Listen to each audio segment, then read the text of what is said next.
Okay, let's go and test our new functionality in Postman, and I'll head over to Postman, and inside module 14, what we've got here is a request to log in as Bob and save the token.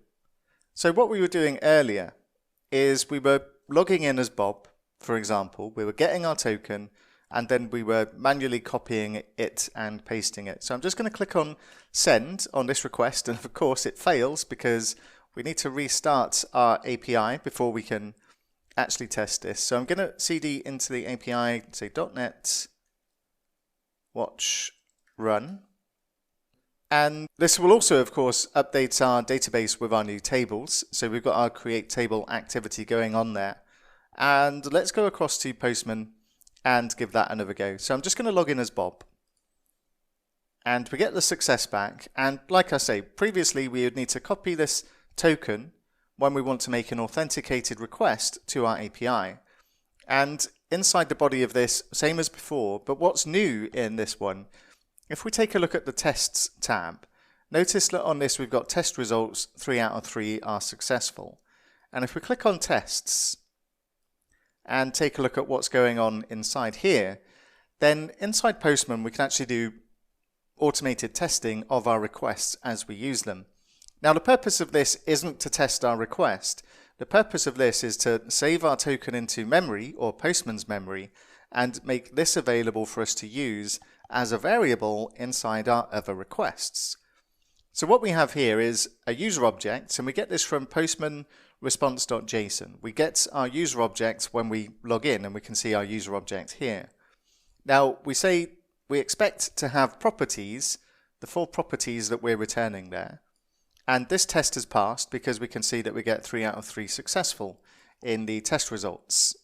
So it has properties passed. And then what we've also got is another test, which isn't really a test, but we're just using this to set a global variable called token, and we're passing it our user.token.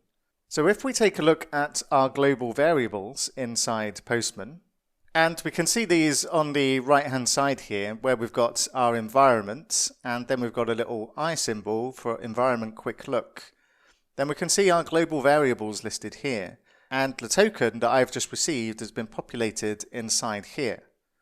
And what we can do with this token, if we take a look at an example request here to go and get the activities, then inside the headers, then we can specify the bearer and then use the name of that global variable to automatically populate our token inside there, and it just saves us a bit of time as we're going about sending up our request to the API. And if I click on send, then we should get a successful response back. But I actually think we'd have got a successful response back regardless there, because I believe I didn't turn back on authentication in our activities controller. And we've still got allow anonymous, so this needs to be removed. We don't want this to be anonymous. We need to be able to get our user token from every endpoint inside this controller. So let's just go back to Postman and make sure that I can still get a list of our activities now that anonymous authentication has been turned off. And if I click send, then same thing, we get our list of activities back. So we're authenticating to this request now. So if we attempt to create an activity, and on this request we've got create activity current user host, and inside the headers here we've got our authorization bearer token populated from our environment variables. If we look at the body of the request, we're using the same Postman tricks we used earlier to generate the GUID on the client side and the activity date from our pre-request script. And if we click on send, then this is actually going to fail. And it's going to tell us that we've got a 500 internal server error.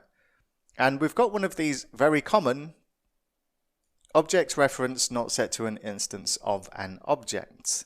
Aha! Now, why is this?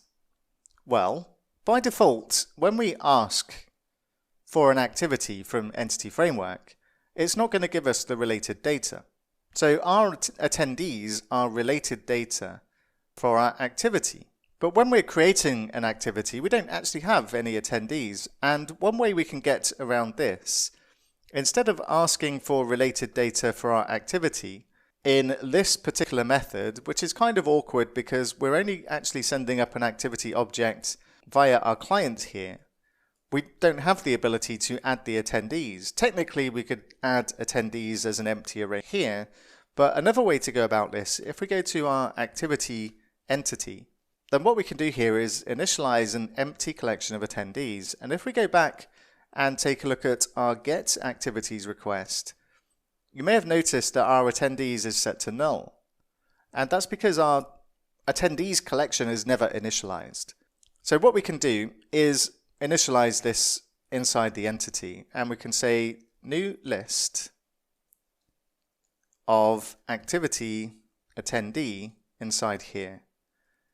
And what this will do is make sure that we don't get a null reference when we try and add something to this collection, because like we saw from the get activities, if this is null, then how can we add anything to null? We need to add something to a collection of attendees, and this is going to do that for us. So if we go back and let's just go and get the activities again, notice that now we get an empty array back for our attendees. What we should also find is if we repeat this request to create the activity and we click send, this time we get a 200 OK. So this has been successful. And if we go and take a look and get the activities again, we should see this activity listed in our list. And let's take a look, scroll down till we find the test activity with Bob as host, and this exists. But where's Bob? Well, he doesn't exist in our attendees array. And why is that? And it's like I mentioned before, Entity Framework doesn't automatically give us related data. We have to tell it that we want to receive it. So what we'll take a look at next is how we can load related data.